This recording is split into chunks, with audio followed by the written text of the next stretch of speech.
Ya tentu itu harta, tapi harta yang syubhat, karena menimbun-nimbun harta itu haram hukumnya, ya kan? Nah jadi gini, emas itu ketika kehidupan masih berlaku normal itu hanya ada 3 bentuk.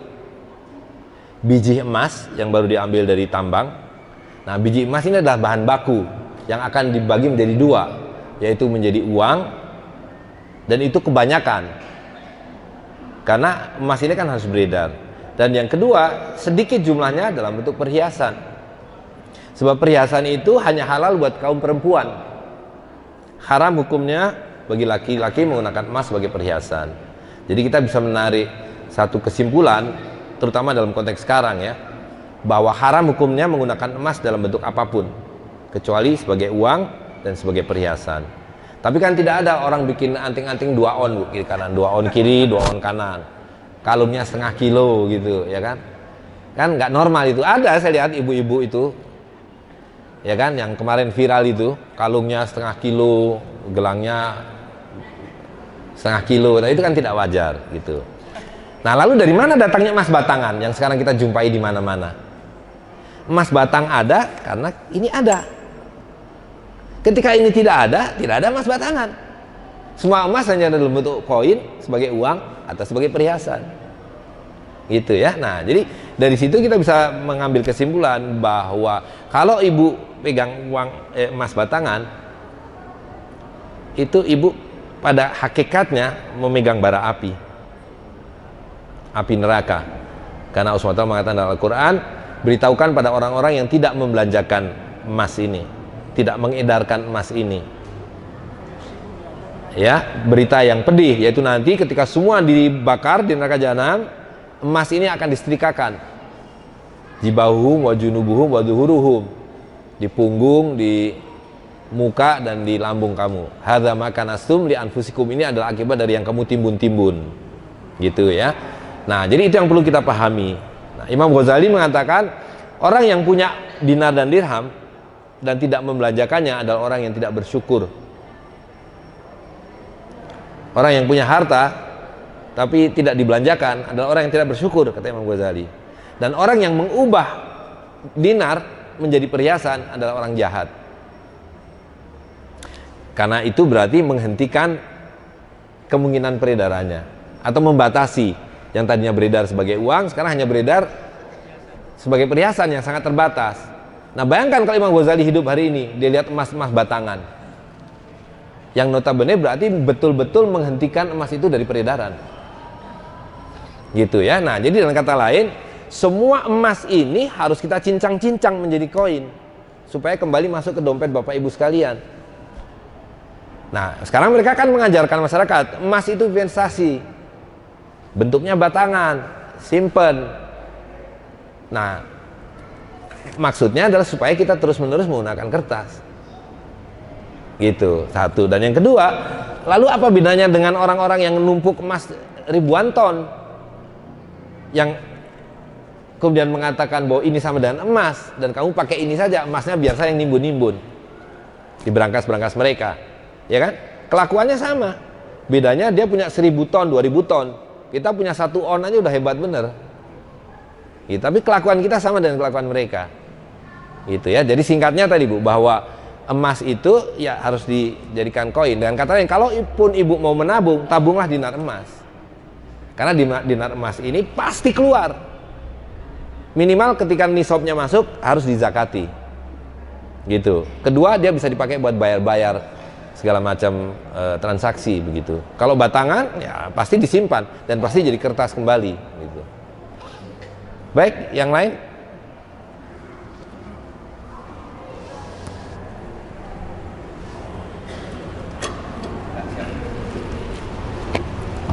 Assalamualaikum warahmatullahi wabarakatuh. Waalaikumsalam. Saya tanyakan, manakala niat dan sudah banyak beredar, apakah ada semacam penyimpanan seperti dijelaskan kemarin? Ya. Ya, penyimpanan itu kan sebetulnya ada 2 macam pengertiannya. Menyimpan karena ingin menyimpan, atau menyimpan karena sambil menabung-nabung, ya kan? Nah, orang hari ini, manusia hari ini itu terobsesi untuk nabung. Pingin punya harta yang disimpan-simpan. Ya kan? Karena itu tidak ada keberkahan. Harta itu keberkahannya bukan pada jumlahnya dan yang disimpan-simpan. Keberkahannya adalah pada peredarannya. Gitu. Nah, itu adalah karena riba. Karena riba kita kemudian terobsesi untuk nabung. Nah, lalu datanglah bank ini. Bank inilah yang kemudian membuat obsesi itu makin menyala-nyala. Gitu, kita nyimpan uang di bank dan sebagainya. Itulah kemudian timbul pertanyaan. Jadi kalau duit kita dinar dirham di mana nyimpannya kan gitu. Pertama kalau nyimpan itu ya di tempat yang hanya antum dan Oswata yang tahu. Kalau tanya saya, nanti saya kasih tahu, saya ambil itu barang. Ya kan, saya kasih tahu, tolong disimpan di belakang lemari itu. Nanti saya datangi, saya ambil di belakang lemari itu. Itu. Jadi nyimpan harta itu simpanlah di tempat yang orang lain nggak tahu. Gitu. Nah, tapi kalau mengikuti kebiasaan hari ini, yang kemudian katakanlah orang-orang punya tabungan dan simpanan, nah itu nanti akan ada yang namanya wadiah. Nah, wadiah ini adalah tempat yang menggantikan bank, di mana kita semua menyimpan harta di situ. Dan di situ bukan hanya tempat menyimpan, tapi kalau kita saya mau beli kambing nih dari si Fulan, nah, tolong bayarkan. Nah, nanti dia yang membayarkan kepada Fulan. Jadi serupa dengan bank lah, kecuali dua yang tidak ada, kertas dan digital tentu, dan yang kedua adalah hutang, kredit, gitu. Ya, jadi nanti akan ada wadiah itu namanya. Yang lain berikutnya.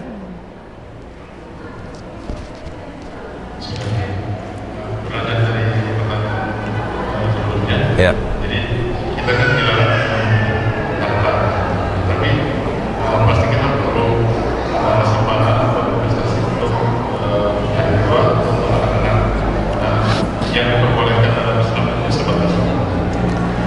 Ya, pertama hari tua dan anak-anak, ini bukan hanya hari tua dan anak-anak, semua kita ini dijamin oleh Allah SWT. Iya kan? Kita ini masalahnya sekarang dibuat tidak percaya bahwa kita ini dijamin oleh Allah SWT, dan kita percaya bahwa kita ini dijamin oleh bank, dijamin oleh asuransi, dijamin oleh dana pensiun. Ini semua adalah karena sihir itu. Kita tidak lagi yakin pada Allah SWT. Jadi yang pada hakikatnya itu dulu, bahwa semua ini Allah SWT yang jamin. Mau hari tua, mau kita belum lahir aja dalam kandungan ibu kita, Allah SWT sudah kasihkan rezeki itu. Iya kan? Nah, cuma kita sudah tidak mengerti itu. Nah, lalu tadi diojok-ojoki, karena kamu punyanya ini, di mana harta kamu ini terus merosot, kamu perlu punya tabungan, kamu perlu punya dana pensiun, kamu perlu punya asuransi. Ini semua setan, ini semua sihir, ya, yang menghembus-hembuskan. Kan Allah SWT mengatakan setan itu akan menghembus-hembuskan kamu untuk takut miskin. Nah, itu tadi. Nah, ini setannya itu ini sekarang wujudnya. Berjas-berdasi gitu. Nah, jadi tidak ada urusan batasan bahwa seseorang itu punya kekayaan untuk hari tua dan sebagainya gitu, karena pada dasarnya semua dijamin Allah SWT. Dan kita punya skema-skema bagaimana soal warisan, bagaimana soal santunan, bagaimana ada baitul mal, bagaimana ada wakaf dan sebagainya gitu ya. Nah, jadi persoalan kita adalah kita harus melihat Islam ini sesuai dengan habitatnya, gitu. Jadi kalau kita bertanya tentang dinar dan dirham, tapi cara berpikir kayak kita masih sistem yang berlaku hari ini, ya nggak cocok. Sama aja kita mengatakan bahwa bisa nggak saya beli belanja di mall dengan dinar dan dirham? Ya nggak bisa. Bagaimana? Wong dia dalam satu sistem yang terintegrasi dengan banking system, gitu. Itu sebabnya kita harus tegakkan pasar-pasar kita sendiri. Nah, kita membuat model kesejahteraan sosial kita sendiri dengan baitul mal, dengan zakat, dengan wakaf dan sebagainya. Jadi, kalau soal batasan berapa punya tabungan dan sebagainya, nggak ada batasannya, nggak ada batasannya. Cuma yang saya katakan tadi bahwa kalau kehidupan itu normal, kita tidak akan terobsesi dengan tabungan. Buktinya mudah. Zaman bapak dan kakek kita, ya, punya tabungan, Pak. Kakek kita nggak punya tabungan, bapak saya nggak punya tabungan, rekening bank tuh nggak punya. Zaman kakek kita, uang kertasnya aja nggak ada, banknya aja nggak ada, gitu. Tapi harta mereka banyak, punya kebun 10 hektar, kerbau 50 ekor, balong ada 5.000 meter, ayamnya 1.000 ekor, dan seterusnya. Itu harta. Yang kita sebut tabungan hari ini kan harta, Pak. Kalau Bapak punya 1 miliar ditaruh di Bank Samiun, harta itu. Gak ada wujudnya, sihir.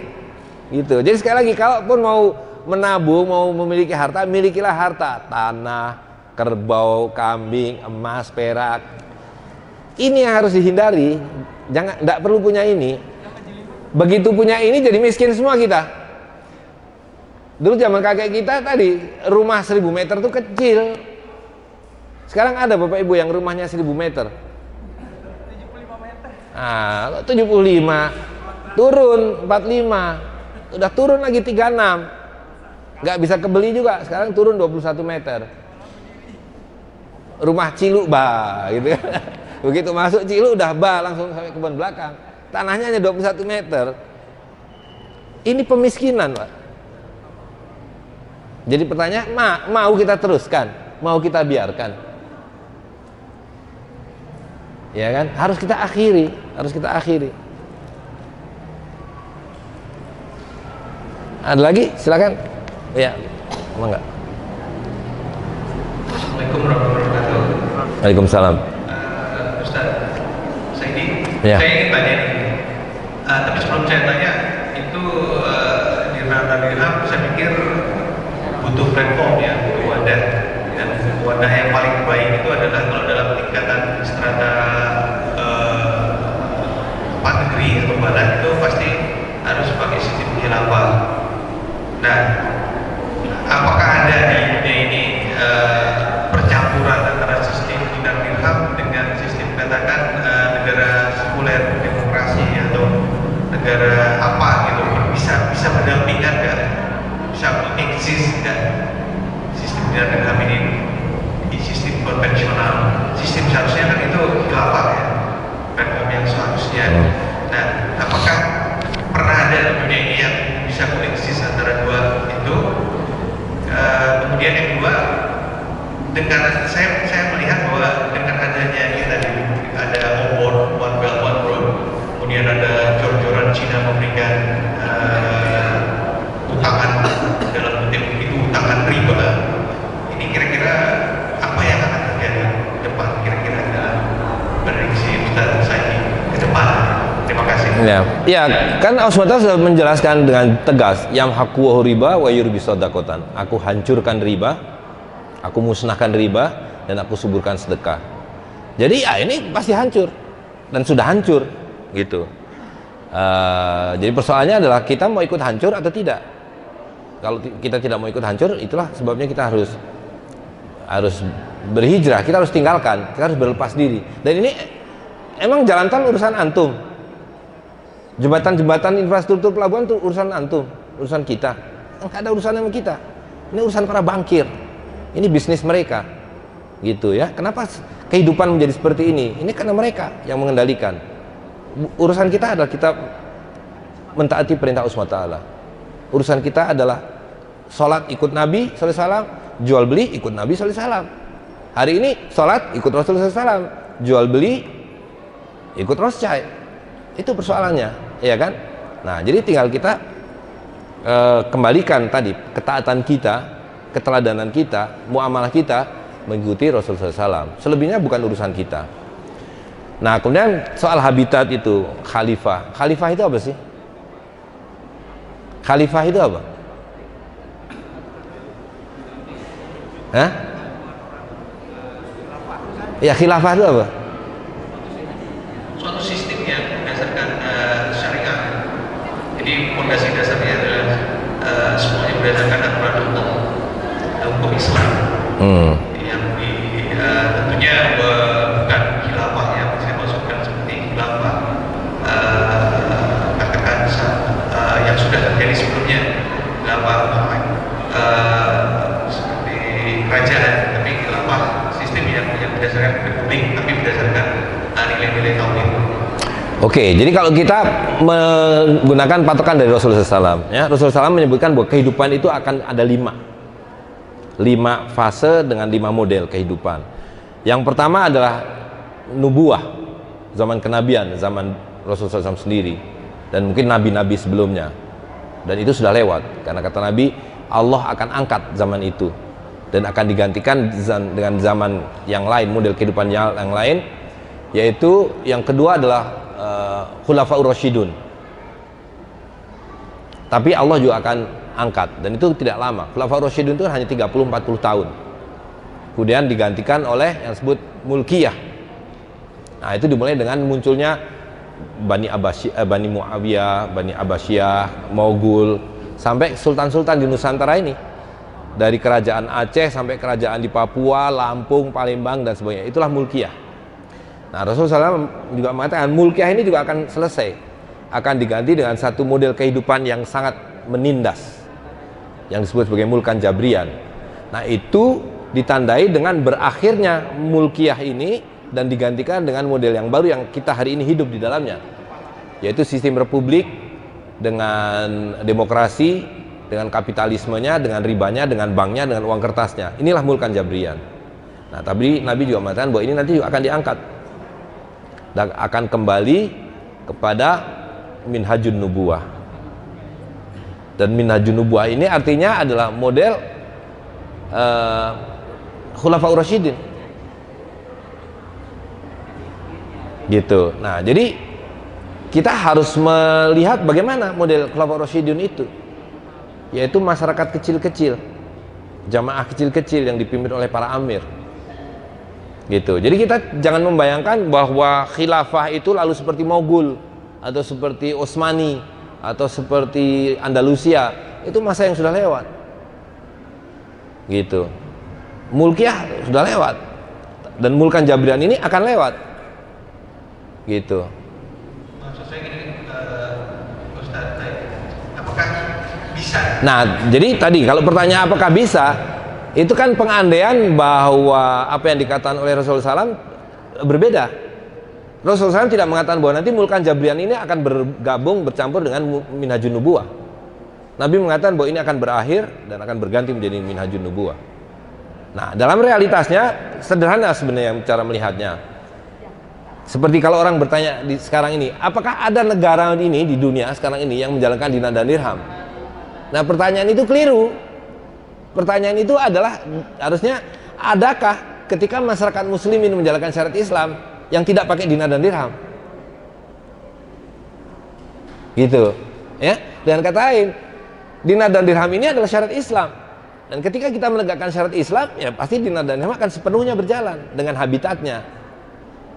Gitu. Tugas kita adalah menjalankannya. Tugas kita adalah menegakkannya. Karena sekali lagi tadi, bahwa dinar dan dirham ini kan bukan tujuan kita. Kan pertanyaannya tadi, dari mana datangnya dinar dan dirham ini?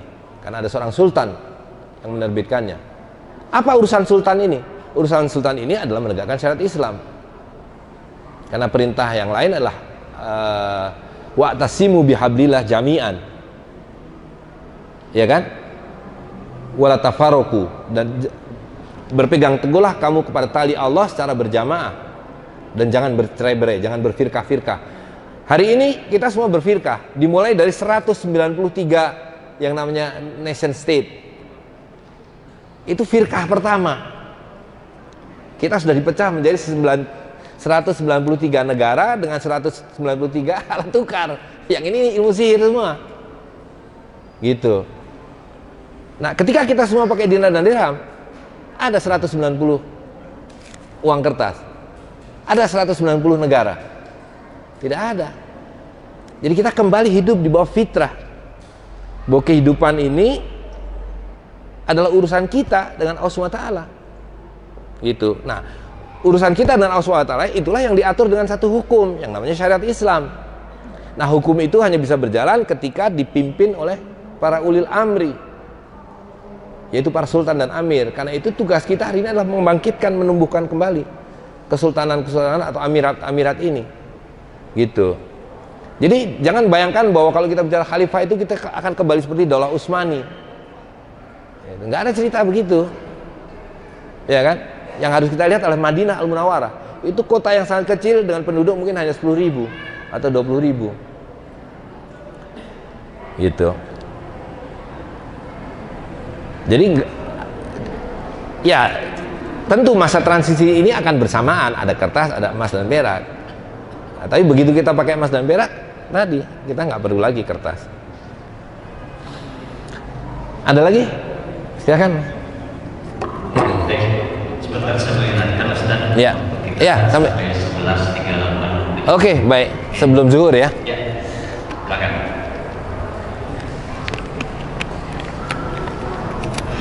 Assalamualaikum warahmatullahi wabarakatuh. Waalaikumsalam.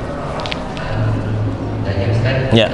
kalau nilai tukar bentuk dinar dan dirham apa stabil? Misalkan sudah 20 tahun atau 50 tahun, apa nilainya terus segitu apa gimana? Dan yang kedua Ustaz, pertanyaannya ada dua, bagaimana kita kan ya terutama saya kan baru belajar tahu dinar dirham, bagaimana cara memperdalam atau ada bagian tertentu yang khusus menangani tentang masalah dinar dan dirham. Assalamualaikum warahmatullahi wabarakatuh. Waalaikumsalam. Ya, ini dinar dirham ini nggak ada yang berubah. Tadi saya sudah bukan dari zaman Rasulullah SAW, dan bukan hanya dari zaman Rasulullah SAW, dari ratusan tahun sebelumnya, ribuan tahun sebelumnya. Yang kita tahu persis dua tadi. Satu adalah zaman Nabi Yusuf, ya. Dan zaman Nabi Yusuf itu berarti zaman bapaknya Nabi Yakub, dan berarti zaman bapaknya lagi Nabi Ishak, berarti zaman bapaknya lagi dan seterusnya, ya kan? Kan itu Makrizi mengatakan, ini satu ulama di zaman Mamluk, dia mengatakan bahwa orang yang pertama kali mencetak dinar dirham itu adalah Nabi Sis, atau satu lagi, pokoknya anaknya Nabi Adam. Nah, jadi nilainya tidak berubah. Di Quran itu disebut lagi di Ashabul Kahfi, ya. Di Ashabul Kahfi itu kan disebutkan ada 5 orang atau 6 orang, lalu pada satu titik sudah 300 tahun tidur di gua, begitu mereka bangun pergi ke kota, salah satunya dibilang, kamu pergi ke kota bawa koin perakmu ini, beli makanan, gitu, ya kan? Nah, 1 perak buat beli makanan untuk 6 orang. Hari ini kalau punya 1 perak nih, katakanlah 75.000 rupiah, cukup nggak buat beli makanan untuk 6 orang? Cukup, tidak ada yang berubah. Begitu juga dinar, gitu. Jadi selama kita menggunakan dinar dan dirham, tidak ada yang berubah. Jadi kehidupannya itu, bayangkan hari ini, kenapa kita manusia hari ini hidupnya seperti orang gila? Allah SWT mengatakan orang-orang yang makan riba itu hidupnya nggak akan tenang, kecuali seperti orang yang berpenyakit jiwa karena kerasukan setan. Hari ini semua orang dibikin sakit jiwa karena kita pakai ini, riba. Coba pakai dinar dan dirham, ya. Karena kita tahu bahwa selama umur hidup kita dengan 1 dinar atau 1 dirham cukup untuk kasih makan 1 keluarga per hari. Ada nggak kira-kira kerisauan dalam hidup? Seperti orang hari ini berjibaku dari jam 5 pagi, bergelantungan di metro mini hanya mencari sesuatu yang sesungguhnya juga tidak ada. Ya, jadi kehidupan ini menjadi nervous, menjadi seperti orang gila gitu. Nah, lalu tadi kesalahan kita adalah melihat dinar ini yang menghasilkan pertanyaan itu, berapa rupiah dinar ini? Nah, itu pertanyaannya mempertanyakan uang kertas, bukan mempertanyakan dinarnya, gitu. Nah, tapi kan kita sekarang dibalik. Kalau kita mempertanyakan dinarnya, pertanyaan kita adalah 1 dinar ini dapat berapa ekor kambing, dapat berapa lembar baju. Yang jawabannya kita sudah tahu bahwa tidak akan pernah berubah. Nah, tapi kalau pertanyaan tadi itu berapa nilai tukar, nah itu menanyakan rupiah ini nasibnya bagaimana? Ya, kita tahu 20 tahun yang lalu 1 dinar ini cuma 100.000 nih, segini nih. Sekarang kita perlu 30 lembar untuk dapat 1 dinar. Nah, ini yang bermasalah, ini nasibnya. Dinarnya nggak ada yang berubah, gitu ya. Nah, jadi cara berpikir kita yang pelan-pelan harus diperbaiki, bahwa ini tidak ada yang perlu dipertanyakan dalam dinar dan dirhamnya. Yang perlu kita pertanyakan tuh ini. Nah, tapi sekarang justru dinar dirham yang dipertanyakan, gitu. Silakan ya.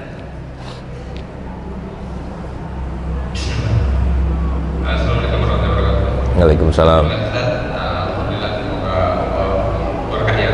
Amin, amin, amin. Saya mau mempertajam aja.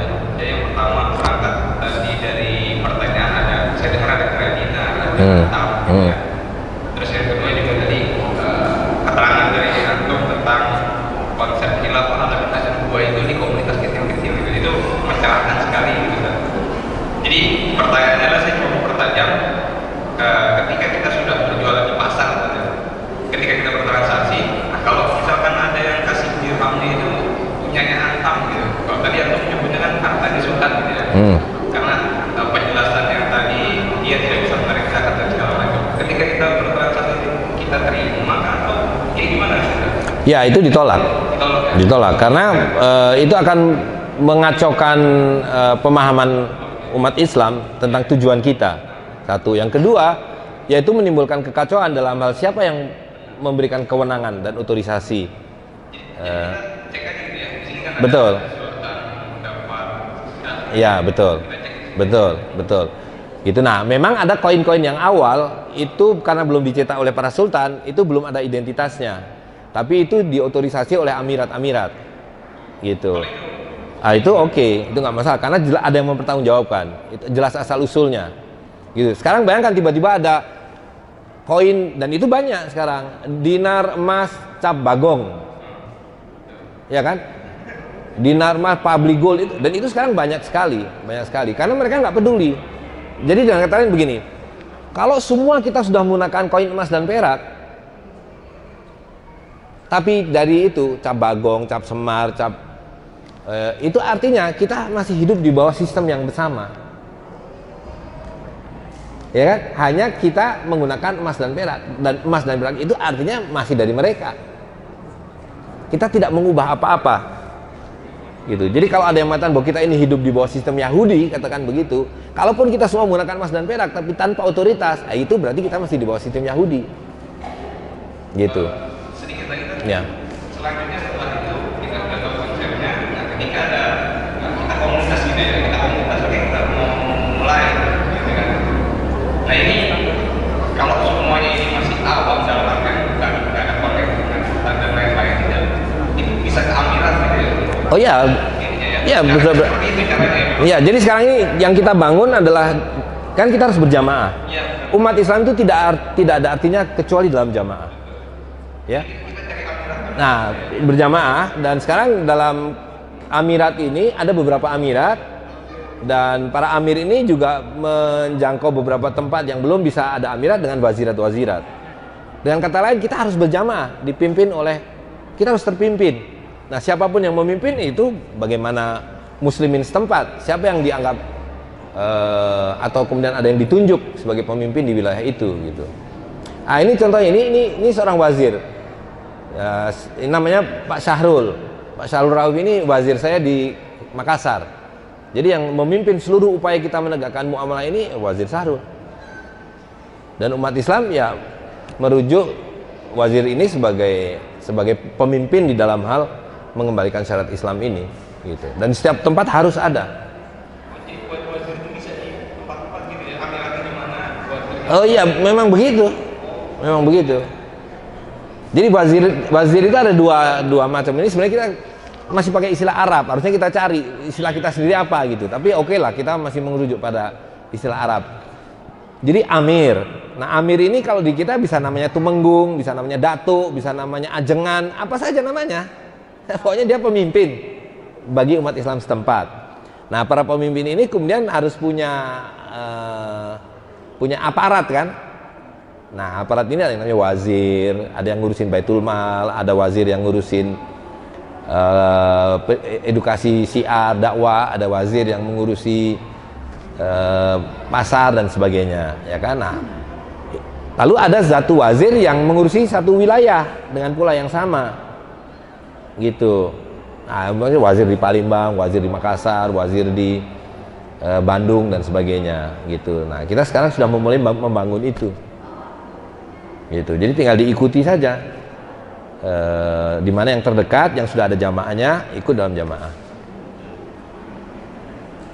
Itu termasuk yang mengawasi tadi bahwa dinar dirham yang beredar itu betul takarannya, betul timbangannya, betul otoritasnya. Nah, ini para wazir ini, gitu.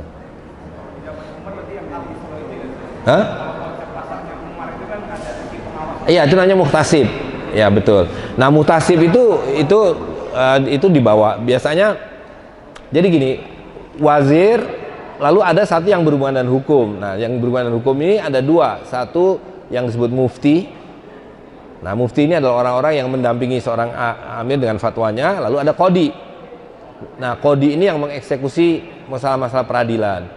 Nah ada satu yang di bawah qadi, namanya muhtasib, yaitu yang khusus mengurusi pasar, mengurusi sekolah, mengurusi jalan-jalan, lalu lintas dan sebagainya.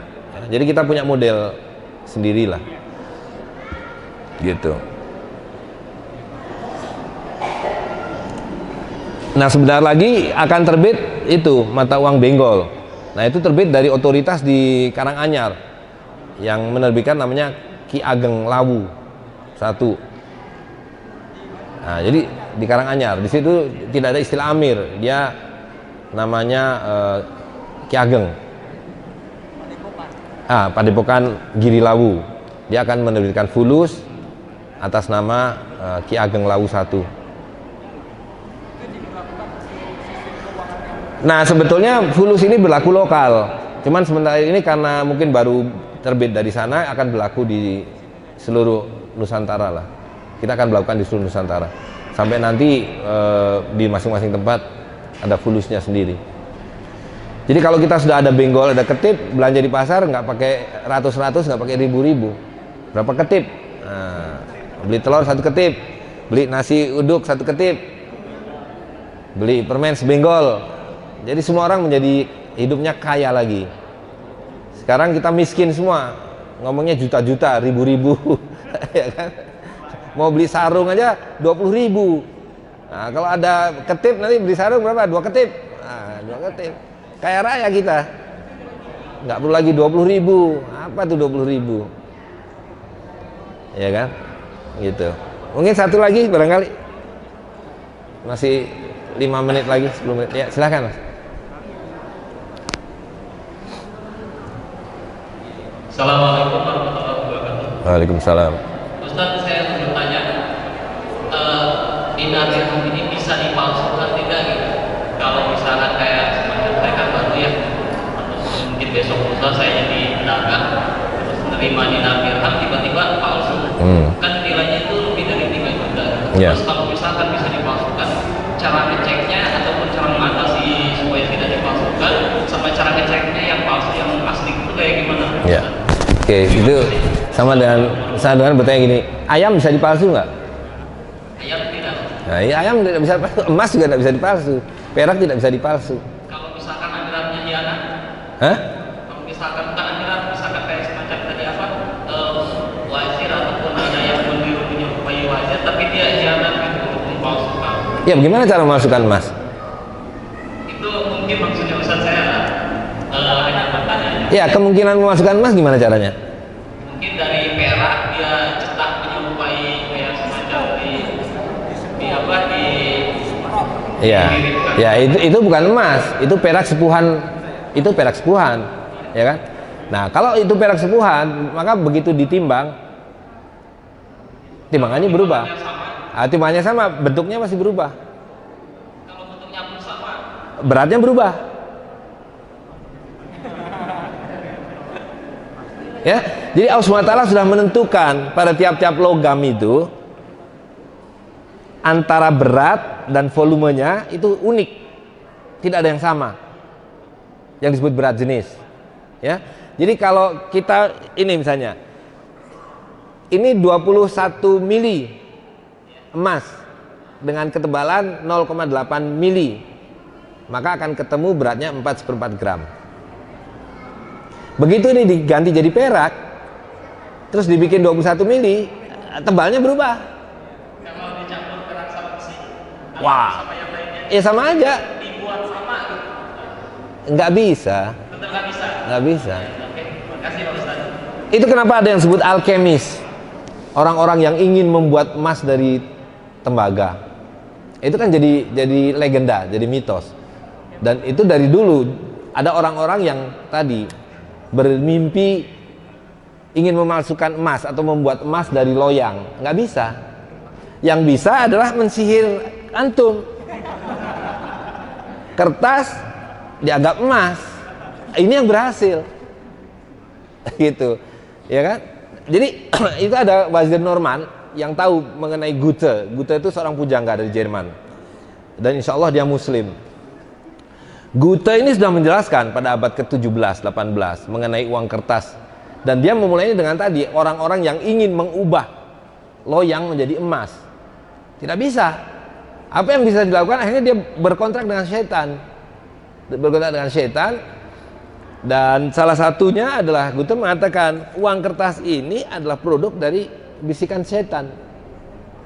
Gitu. Karena tidak bisa membuat emas dari loyang, yang dia lakukan adalah menyihir manusia untuk menganggap kertas ini menjadi emas, dan itu yang sukses besar. Itu, jadi jangan khawatir. Nah, kalau pertanyaan teknisnya bagaimana cara mengetahui emas dan perak yang benar, ya antum harus punya yang asli. Sekali punya yang asli, beratnya, ukurannya, tebalnya, begitu ada yang datang koinnya, oh ini kok agak beda nih, warnanya beda, beratnya beda, atau ukurannya beda, ini berarti tiruan, gitu. Nggak ada yang palsu, emas nggak ada yang palsu, tapi tiruan, gitu. Mungkin dibuatnya dari kuningan atau dari tadi perak yang disepuk emas, tapi dia bukan emas, gitu.